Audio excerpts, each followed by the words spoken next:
Graça e paz, irmãos. Vamos abrir a palavra em nome de Jesus Cristo.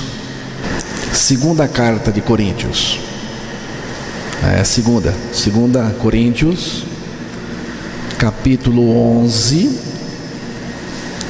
Nós vamos analisar um pouco esse capítulo, mas inicialmente vamos ouvir a leitura do versículo 3.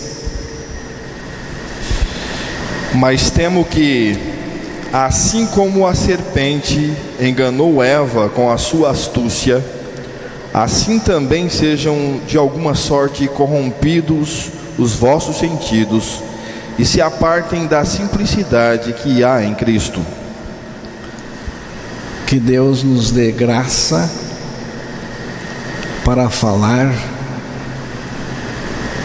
um pouco da pureza e da singeleza de Cristo, do Evangelho. Mateus capítulo 22, no versículo 4. Mateus capítulo 22, versículo 4. Vamos ouvir a leitura, porque essa leitura também fala da suficiência do Evangelho, da singeleza do Evangelho de Cristo. Depois enviou outros servos, dizendo: Dizei aos convidados: Eis que tenho o meu jantar preparado e os meus bois e cevados já mortos, e tudo já pronto, vinde às bodas. Você vê. Depois enviou outros servos, dizendo: Dizei aos convidados. Repare agora: Eis que tenho o meu jantar preparado, já está feito, os meus bois e cevados já mortos, e tudo é tudo mesmo, já pronto, vinde às bodas. Eu vou ler também na outra versão, a revista atualizada, eu vou ler aqui. Enviou ainda outros servos com esta ordem: Dizei aos convidados: Eis que já preparei o meu banquete. O banquete já está pronto. Os meus bois e cevados já foram abatidos. E tudo está pronto. Vinde. Eu gostaria de chamar a sua atenção justamente aqui. Eis que tenho o meu jantar preparado e tudo já pronto. A outra versão: eis que já preparei o meu banquete e tudo está pronto. O banquete aqui é o Evangelho, é o sacrifício de Cristo. Aqui está toda singeleza e suficiência do Evangelho e de Cristo também, irmãos. Mas os falsos ensinos, as doutrinas perdidas, espalhadas pelas igrejas, têm um objetivo só, irmãos: eliminar, liquidar o que Jesus Cristo fez. Se você não é salvo por causa do sacrifício de Jesus Cristo naquela cruz, por causa do Cordeiro de Deus que tira o pecado do mundo, você não está salvo. Porque fora do sacrifício de Cristo, irmãos, não há esperança para ninguém. Eu gosto deste cântico que diz assim: em nada ponho a minha fé, em nada ponho a minha fé, senão na graça de Jesus, no sacrifício remidor, no sangue do bom Redentor. A minha fé e o meu amor estão firmados no Senhor. Nada que possamos fazer, nada que possamos fazer satisfaz o coração do Pai, irmãos. Nada. A única coisa que satisfaz o coração do Pai, lembre-se disso, a única coisa que satisfaz o coração do Pai é o Filho, e o que Ele fez por nós,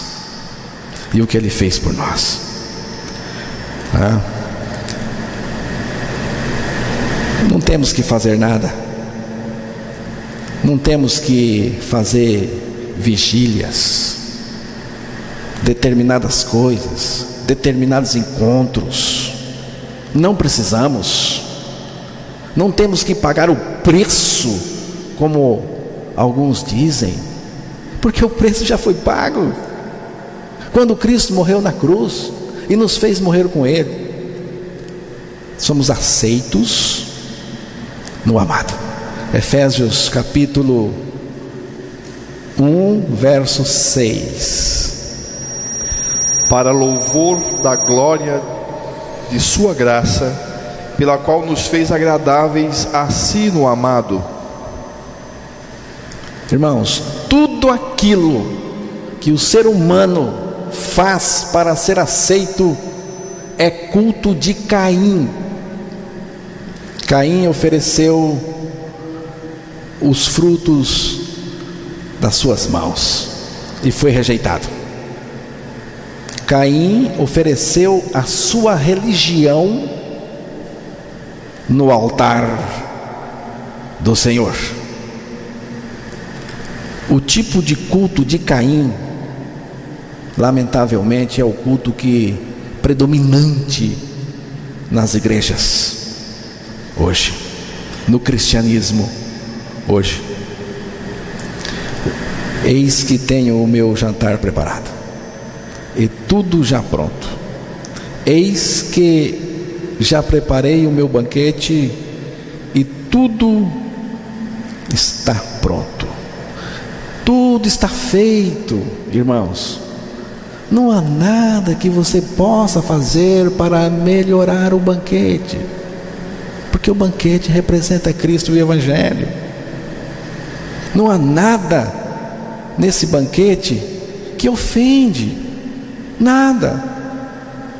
Esse banquete, irmãos, tem todos os ingredientes nutritivos para você. É um banquete pronto, feito, preparado, e representa Cristo e o seu Evangelho para você e para mim. Ele fez tudo para você e convida você apenas a participar. E como que participa? O que significa participar? Significa crer, experimentar, lógico, e agradecer. É crer, experimentar e agradecer, e nada mais, irmãos, nada mais. Mas lamentavelmente, no decorrer do tempo, os líderes das igrejas acharam o banquete singelo demais. Então eles fizeram uma coisa estúpida, mas fizeram. Eu sei que algumas pessoas que possam ouvir a mensagem não vão gostar, alguns vão ficar nervosos. Então eles organizaram seminários teológicos para estudar meios de melhorar o banquete para o povo. Vejam vocês, que loucura essa turma do inferno fez. Fizeram arranjos, colocaram ornamentos e enfeites, irmãos, colocaram cerimônias, colocaram pompas, ostentação, contrataram profissionais de festas e banquetes. E depois outros estudaram mais, ficaram mais sabichões, e acrescentaram mais coisas ao banquete. E ficou bonito, ficou muito bonito. Mas cadê o Evangelho? Cadê a singeleza do Evangelho? Cadê? O gato comeu, desapareceu. Eu garanto para vocês, em 99,9% das igrejas deste país não se ouve apenas o Evangelho puro e singelo do Senhor Jesus Cristo. Mas irmão, você está muito radical. Não estou não. Vamos voltar lá agora. Eu não esqueci o texto que lemos no início, não. 2 Coríntios, capítulo 11, versículo 3.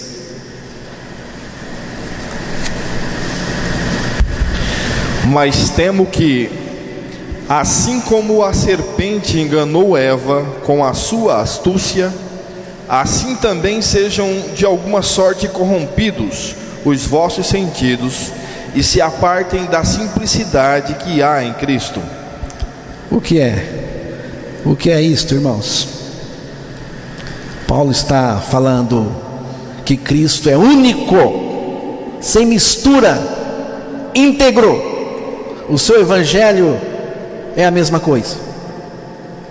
Em Cristo, o texto está dizendo, há uma pureza, há uma singeleza, há uma singularidade. Irmãos, Paulo está dizendo que há uma suficiência em Cristo para nós, e que fora de Cristo não temos esperança nenhuma. Cristo fez tudo por nós na cruz, irmãos, e ressuscitou para ser tudo em nós. Naquela cruz, Cristo nos atraiu, nos identificou no seu corpo, nos fez entrar nele, morreu, e com ele nós morremos, diz a palavra. Jesus ressuscitou, e quando ele foi ressuscitado pelo Espírito do Pai, nós também fomos ressuscitados juntamente com ele. E a partir da ressurreição com Cristo, acontece uma coisa nova. É a coisa nova do Novo Testamento. Então Jesus Cristo vem viver em nós, irmãos. Jesus Cristo vem viver em nós. Ele está em nós. E vida cristã é exatamente, não mais eu, mas Cristo vive em mim. Então o texto disse, vamos voltar lá, Emerson. Aqui a gente lê a palavra, lê muito a palavra. Mas temo que, assim como a serpente enganou Eva com a sua astúcia, assim também sejam de alguma sorte corrompidos os vossos sentidos e se aparte da simplicidade que há em Cristo. Vão ouvindo aí. Qual é o objetivo da serpente? Porque a serpente aparece aí, ela foi citada aí. Serpente do Éden é Satanás. Qual o objetivo da serpente? Você sabe qual é o objetivo de Satanás? Você sabe o que Satanás quer? O que ele está fazendo nas igrejas?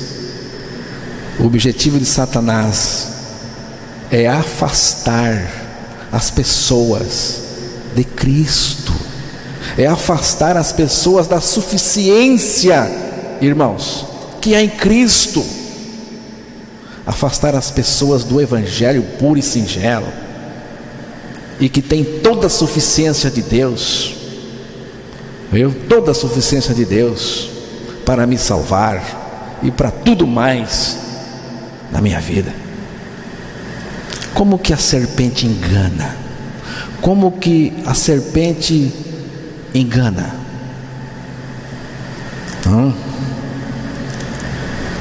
Vamos ver aí mesmo na 2 de Coríntios 11, versículos 12 a 15, e prestem atenção, e você vai ver os meios que a serpente usa para enganar. Mas o que eu faço, o farei para cortar ocasião aos que buscam ocasião, a fim de que naquilo em que se gloriam sejam achados assim como nós. Porque tais falsos apóstolos são obreiros fraudulentos, transfigurando-se em apóstolos de Cristo. E não é maravilha, porque o próprio Satanás se transfigura em anjo de luz. Não é muito, pois, que os seus ministros se transfigurem em ministros da justiça, o fim dos quais será conforme as suas obras. Você viu?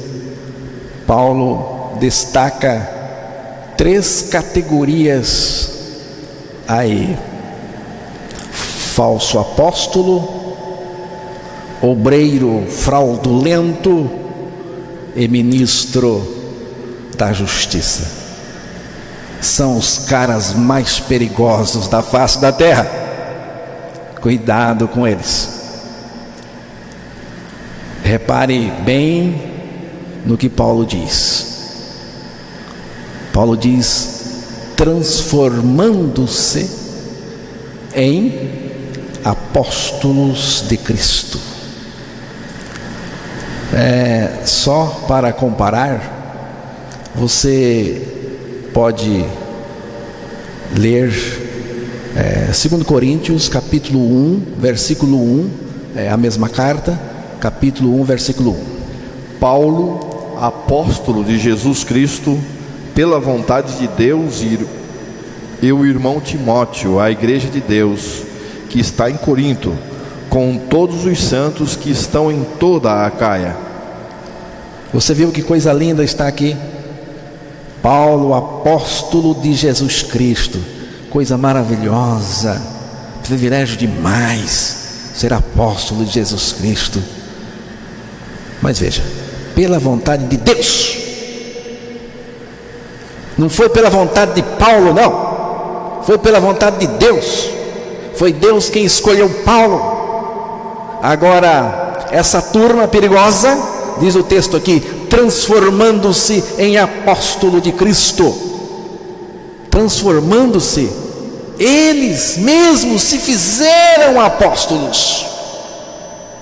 Intrusos, intrometidos, gente que se mete onde não foi chamada. Penetra. A palavra certa mesmo é usurpador. Irmãos, e Paulo diz aqui, e não é de admirar, porque o próprio Satanás se transforma em anjo de luz. Mas diz também que o fim deles será conforme os seus frutos, será conforme o que está dentro deles, conforme a fonte que está dentro deles, produzindo esses frutos, essas obras. Não é? E no versículo 13, você pode ler novamente, aparece uma palavra: porque tais falsos apóstolos são obreiros fraudulentos, transformando-se em apóstolos de Cristo. Fraudulento é a palavra. Significa enganador, trapaceiro, fraudulento. Mas o significado básico é isca para peixe. Isca para peixe. Daí, irmãos, a ideia de esquemas enganosos, né? De trapaça, porque aquela isca bonita, assim, saborosa para o peixe, atrativa, esconde um perigoso anzol, não é? E o peixe está sendo enganado, e quando ele pega, então ele é apanhado, ele é preso, então o que acontece? O peixe é levado para longe do mar, é levado para longe do rio, é levado para longe da água onde ele estava. Então essa turma é assim. A pregação, o método, tudo visa afastar você, assim como o pescador afastou o peixe do mar, do rio, afastar de Jesus Cristo, irmãos, da suficiência de Jesus Cristo, não é? Da singularidade da pessoa de Jesus Cristo, viu? É isso que essa gente endiabrada, não é? Diabolizada, satanificada, estão fazendo, irmãos. O costume por aqui é quando se vê um menino arteiro, um moleque arteiro, a gente diz assim: esse menino é encapetado. Mas eu não acho que menino arteiro é encapetado. Eu não acho, não. Sabe? Encapetado para mim são esses pastores enganadores, apóstolos enganadores, pregadores não regenerados, afastando o povo. Existe coisa pior do que isto, irmãos? Existe? Para mim não. É coisa do tinhoso mesmo, viu? É coisa do maligno. É gente que a serpente serpenteia dentro deles o tempo todo. Usa o mesmo método da serpente, com a mesma finalidade. 2 Coríntios 11:3, vamos voltar lá. Você vai ver que eles estão usando o mesmo método da serpente.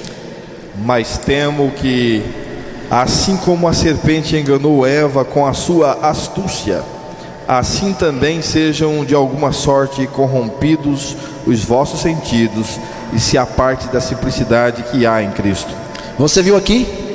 Mas temo que, assim como a serpente enganou Eva com a sua astúcia, assim também. Você viu? Do mesmo jeito. Essa turma prega outro Jesus, prega outro Espírito e prega outro Evangelho. Versículo 4.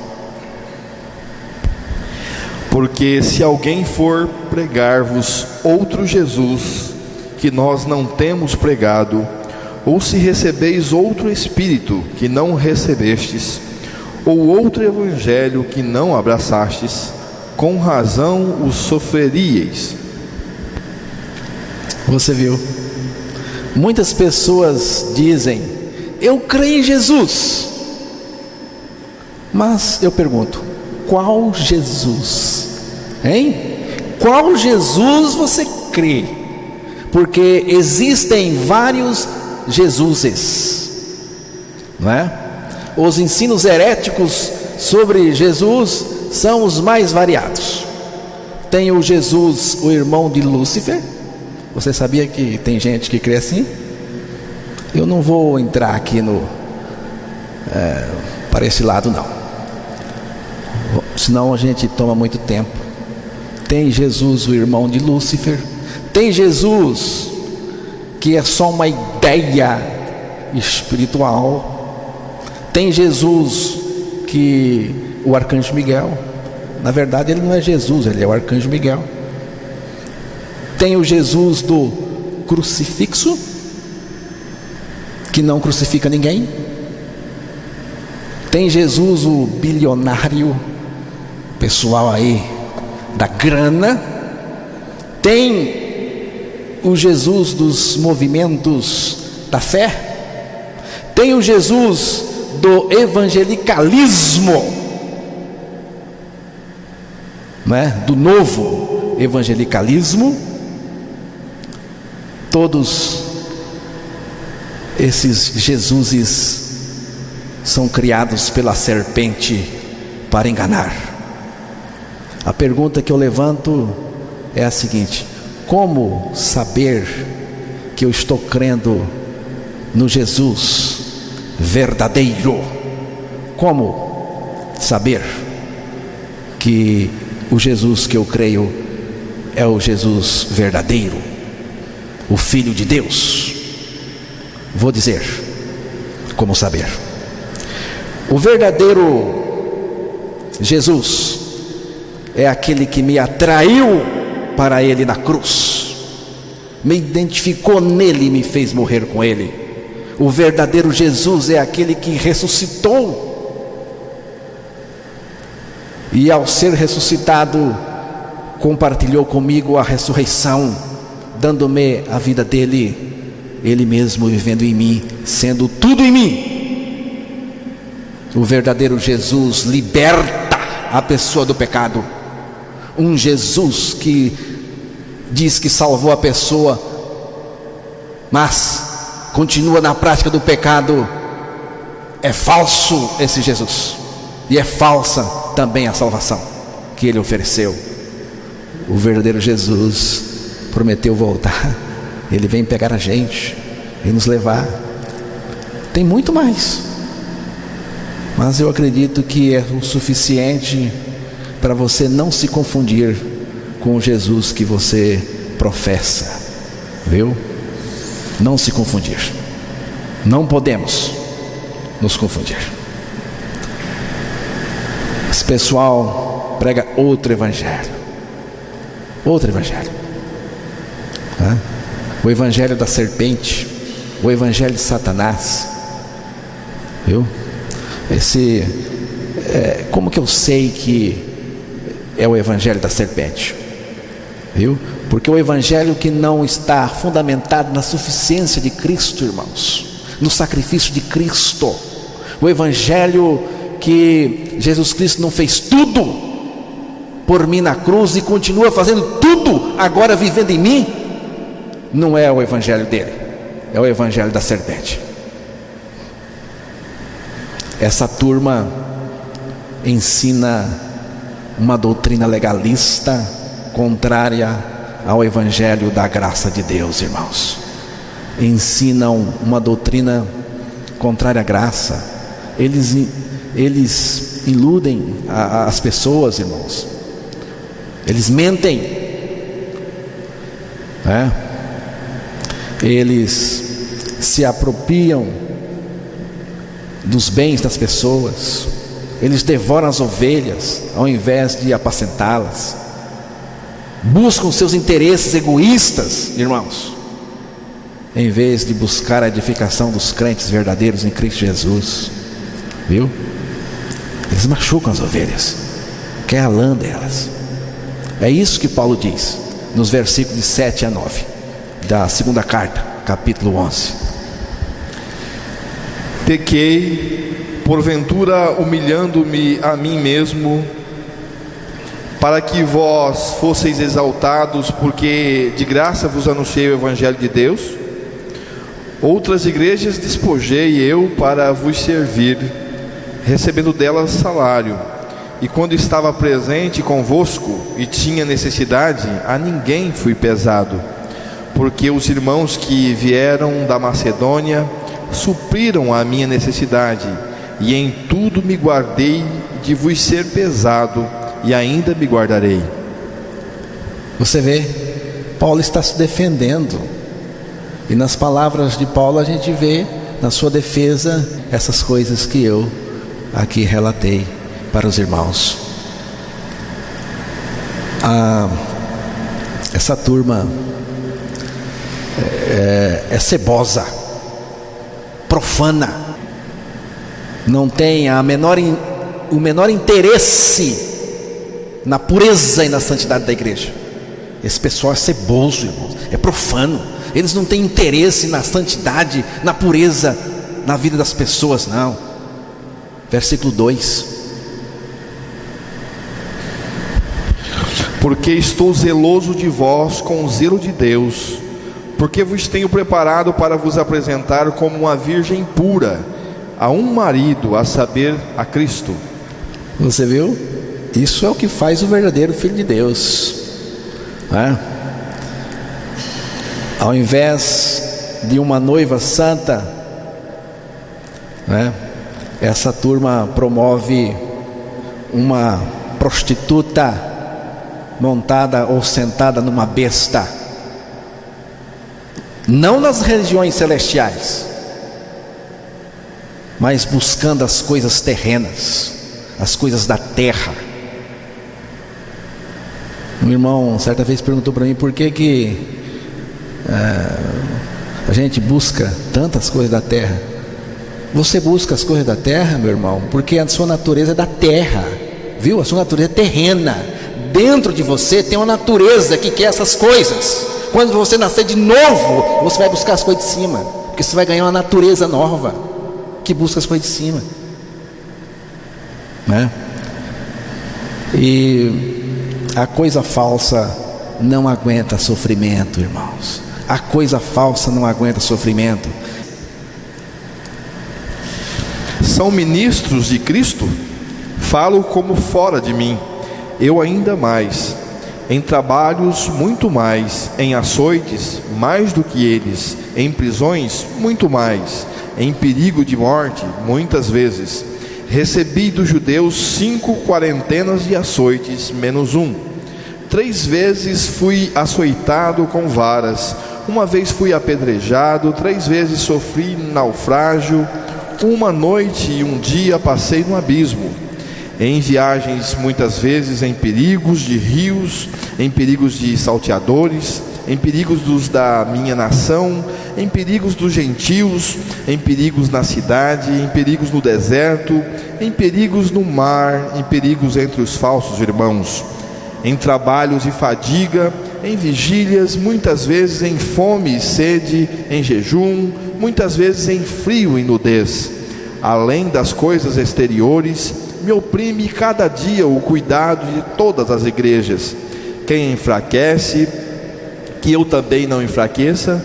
Quem se escandaliza, que eu me não abrase. Se convém gloriar-me, gloriar-me-ei no que me diz respeito à minha fraqueza. O Deus e Pai de nosso Senhor Jesus Cristo, que é eternamente bendito, sabe que não minto. Em Damasco, o que governava sobre o rei Aretas, pôs guardas às portas da cidade dos damascenos para me prenderem. Eu fui descido num cesto por uma janela da muralha e assim escapei das suas mãos.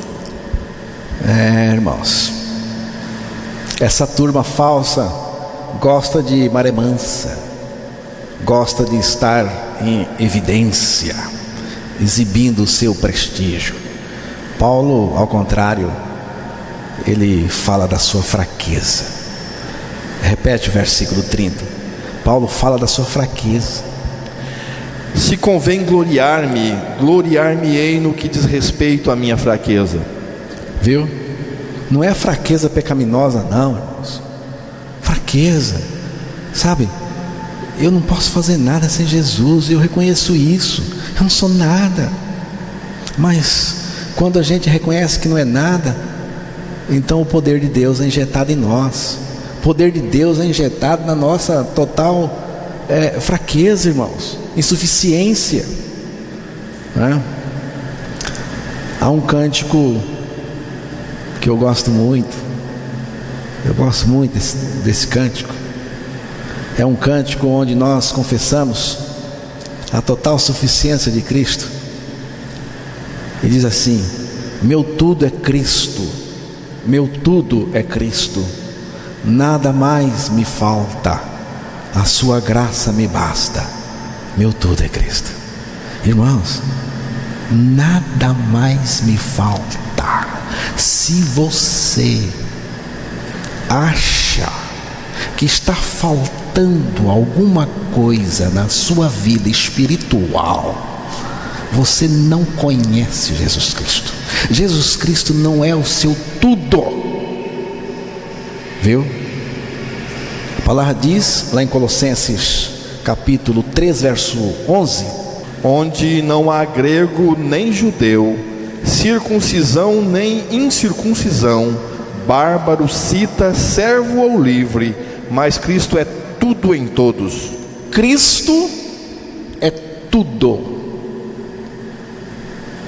Pergunto: falta alguma coisa para Jesus? Jesus é carente de alguma coisa? Não. Viu? Deus está todo em Jesus e Jesus está todo em Deus. Ele é Deus, irmãos. Ele é tudo. Viu? Tem mais alguma coisa? Não. Deus tem mais alguma coisa para você, meu irmão? Você acha que Deus tem alguma coisa para você? Você veio aqui pedir uma bênção, seu incrédulo? Você ainda não leu o texto que diz que somos abençoados com toda sorte de bênçãos em Cristo Jesus nas regiões celestiais? Tudo o que Deus tinha, Ele colocou no Filho. O Filho, Jesus é tudo. Agora você tem Cristo. Jesus é tudo. Pensa assim, Ele é tudo. Você tem Cristo. Quanto que você tem, meu irmão? Jesus é tudo. Você tem Jesus em você. Quanto você tem? Tudo. Quanto mais você precisa, meu irmão? Você precisa de algo mais? Dessa religião capenga que está aí? Hoje cedo eu falei, né? Que eu estou aqui pregando há 29 anos. E foi difícil a gente destruir a estrutura, não é? Tirar a religião batista daqui, e qualquer tipo de religião a gente foi tirando, não é? Nós começamos tirando a árvore de Natal e deu trabalho, para a gente chegar em um culto sem organização, um culto, a organização do Espírito, né? A gente não tem capitão do mato aqui, nem cacique. Jesus disse que a gente tem que ser irmãos, e do meio dos irmãos Deus levanta as pessoas para falar, né? Assim, livre de sistema corrompido, livre. Jesus disse assim, foi o que Jesus disse: onde estiverem, ele disse, onde estiverem 2 ou 3 reunidos no meu nome, eu estou aí no meio, porque Ele está no meio, a centralidade é Ele, irmãos. No nome significa em união com Ele. No nome significa não nos meus créditos, na minha condição, mas na condição dEle e da vida dEle. Então, a igreja pode ser um pequenino rebanho, mas se crer na regeneração, ela é, onde ela está, a igreja total de Deus. É um grupo feliz, abençoado, entende? A igreja primitiva se reunia assim. Você não lê Atos dos Apóstolos? Por favor, leia, você vai ver. A igreja se reunia na beira dos rios, nas cavernas, nas praças e nas ruas. Tem 2, tem 2, tem 3. Aí está a maior reunião do universo, porque Jesus está presente. Pregar o evangelho, irmãos, anunciar, sem essa correria, esse desgaste, viu? Estava lendo sobre isso. Está havendo uma onda de suicídio de pastores nos Estados Unidos. O que é isso, irmão? Nós precisamos do evangelho singelo, significativo. Então, o meu tudo é Cristo. O meu tudo é Cristo. E quero terminar dizendo aos irmãos: é extremamente gravíssimo se distrair da suficiência singular de Cristo para a nossa vida. Viu? É no instante que você distrair que a cobra do Éden dá o bote, como deu em Eva. Não é? O que é preciso descobrir, irmãos? O que nós precisamos descobrir? Eu preciso descobrir que Cristo é tudo. Eu preciso descobrir que Cristo é tudo. E se eu tenho Cristo, eu posso descansar. Não é? Só temos uma mensagem aqui. Você não muda a mensagem? Não mudo, não tem quem faça eu mudar. Não mudou. Não mudou. O evangelho é suficiente. As igrejas antigas, muito antigas, às vezes não tinham nem escolinha para as crianças, e os pais ficavam no culto horas ouvindo, e nem tinha ar, e as criancinhas no colo, e essas criancinhas cresciam ouvindo a palavra, e eram salvas, irmãos. Aí agora mudaram tudo, né? Colocou a psicologia para ensinar as crianças no lugar da palavra, viu? Então nós só temos uma mensagem para anunciar. Vou dizer para vocês, e vou dizer alto para o diabo escutar, porque eu quero que ele escute. A mensagem é essa: a total suficiência de Cristo revelada no evangelho. Eu estou satisfeito com o banquete que Deus me convidou. Eu não vou tentar melhorar o banquete para agradar os convidados, não. Amém, irmãos?